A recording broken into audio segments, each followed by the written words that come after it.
Quand il parlait, il ne savait pas que la paix était bien. Quand il posait les mauvaises actions, il ne savait pas que la paix était bien. Quand il faisait sortir de sa bouche les mauvaises paroles, les paroles qui apportent le trouble, la discorde, les séparations, les divisions, le divorce, il ne savait pas que la paix était bien.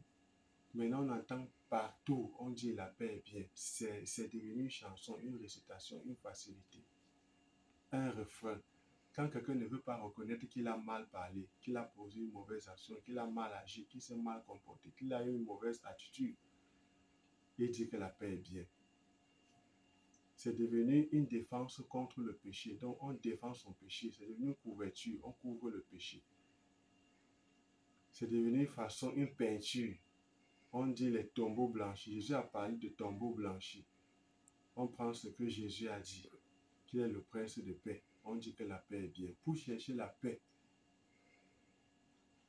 il faut poser des bonnes actions, les actions de paix, les paroles de paix. Fais sortir de ta bouche les paroles qui apaisent le cœur, qui apportent l'union, qui apportent l'entente, une bonne alliance. N'agis pas mal.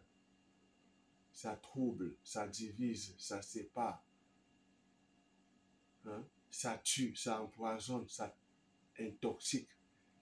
Et au lieu de reconnaître ce que tu as fait et chercher les moyens pour arranger, tu viens dire que la paix est bien, pour mettre le tort sur l'autre. Je prends un exemple.